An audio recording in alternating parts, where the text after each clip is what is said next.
Hi guys, इस video में बात करेंगे जो भी स्टूडेंट्स आप लोगों ने अगर सीबीएसई प्राइवेट कैंडिडेट का फॉर्म फिल किया है एज अ इम्प्रूवमेंट कैंडिडेट, तो आप लोग का आपका जेई मेंस का फॉर्म कैसे फिल करना है उसके बारे में समझने वाले हैं। कोई भी गलती नहीं होनी चाहिए क्योंकि ये आप लोग की साल भर की तपस्या होती है जो एंड रिजल्ट लेके आएगा आपका आईआईटी या एनआईटी में एडमिशन लेके। तो अभी आप लोग का ऑब्वियसली जो भी परसेंटेज रहा होगा 75 से कम रहा होगा तब भी आप इंप्रूवमेंट दे रहे हो। बहुत सारे स्टूडेंट्स होते हैं जो 75 से 80 के बीच में होते हैं फिर भी इंप्रूवमेंट एग्जाम देते हैं, बट किसी वजह से हम कंसीडर करते हैं कि आपका 75 से कम था। उस बेसिस पे फॉर्म कैसे फिल होगा उसके बेसिस पे रहेगा, ठीक है। तो अगर आपको ये वीडियो पसंद आएगा, हेल्पफुल रहेगा, तो मेक श्योर कि आपने ये वीडियो लाइक कर रखा है और पहली बार चैनल पे है तो सब्सक्राइब करके रख लेना, क्योंकि आपका एज अ प्राइवेट कैंडिडेट जो भी प्रोसेस रहते हैं, काउंसलिंग के टाइम पे डॉक्यूमेंट्स कैसे अपलोड हो, ये सारा कुछ हम लोग गाइड कर रहे होते हैं।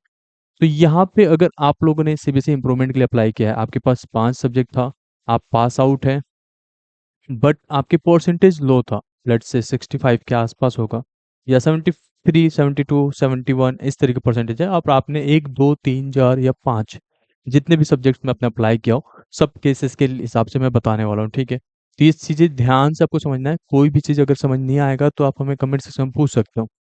तो आपका जो भी फॉर्म फिल होगा वो एज अ ड्रॉपर ही होगा, कोई अलग चीज नहीं होता है। जैसे ऐसा फील करो कि आप एक 75 प्लस परसेंटेज वाले स्टूडेंट हो, तो आप कैसे फॉर्म अप्लाई अप्लाई करते हैं वैसे ही अप्लाई करना है, ठीक है।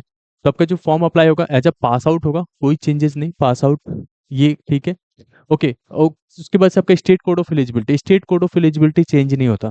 आपने पहली बार ट्वेल्थ मतलब 2024 में जहाँ पे ट्वेल्थ एग्जाम दिया था, वो जिस भी स्टेट में था वही आपका स्टेट कोड ऑफ एलिजिबिलिटी बनेगा।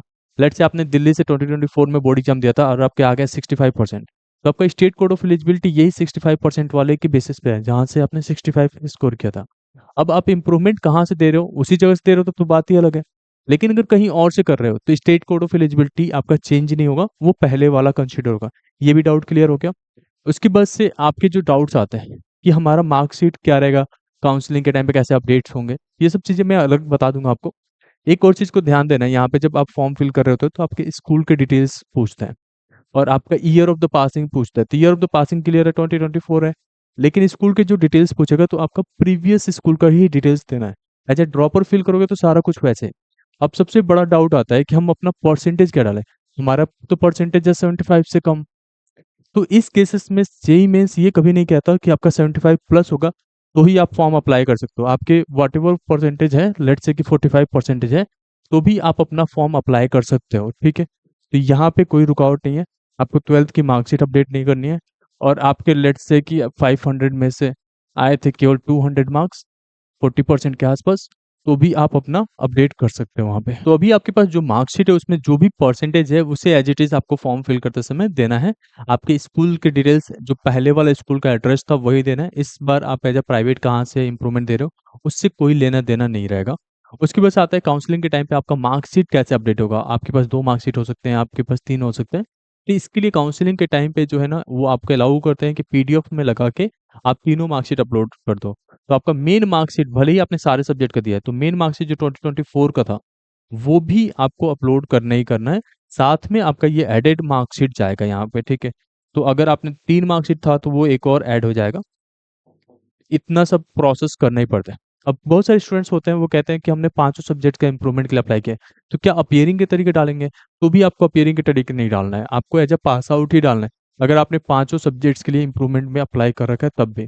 और आपका काउंसलिंग प्रोसीजर्स में आपको ये दोनों देना पड़ता है, क्योंकि जो आपका इंप्रूवमेंट वाला मार्कशीट रहता है ना, वो आपका एक बस मार्कशीट रहता है, वो एक सर्टिफिकेट नहीं रहता।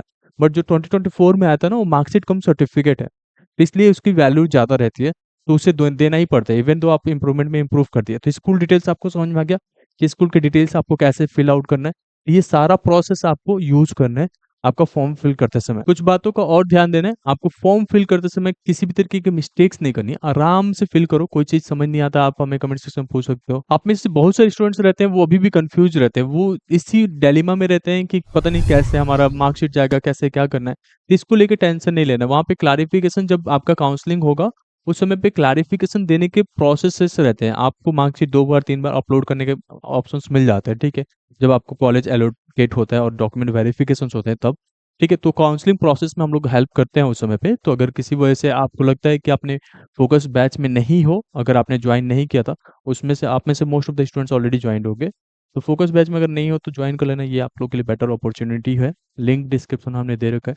इसमें हम लोग काउंसलिंग तक आपको हेल्प करते हैं आपका डॉक्यूमेंट्स वगैरह वेरीफाई कराने में। अब आते हैं कि आपको कोई सी तरीके का हेडेक नहीं लेना है, आपको जेई मेंस पे फोकस करना है, साथ साथ बोर्ड पे भी फोकस करना है। 75 लाना भी बहुत जरूरी है। तो हम लोग हर साल देखते हैं कि बहुत सारे स्टूडेंट जो है अपना 75% क्राइटेरिया नहीं मीट कर पाते, पहले से भी कम आया था। तो पहले से कम आएगा तो भी कोई दिक्कत नहीं है, आपके जो भी स्कोर बने हुए हैं उस बेसिस पे हो जाएगा। जैसे आप जैक दिल्ली की काउंसलिंग लोगे तो उसमें तो आपका 65 है तब भी हो जाएगा। ठीक है, तो जैक दिल्ली में आप एलिजिबल हो जाते हो अगर वो उसके काउंसलिंग में पार्टिसिपेट करना चाहते हो। तो उसमें 75 की रिक्वायरमेंट नहीं है। या स्टेट गवर्नमेंट के कॉलेजेस होते हैं जैसे AKT हुए तो उसके परसेंटेज क्राइटेरिया नहीं है, तो उसमें भी आप जो है आसानी से एलिजिबल हो जाते हो अगर आप यूपी काउंसलिंग में पार्टिसिपेट कर रहे हो तो। ये सब चीज़ें आप लोग को पहले से समझ के रखना है, दिमाग पे ज़्यादा टेंशन नहीं लेना है।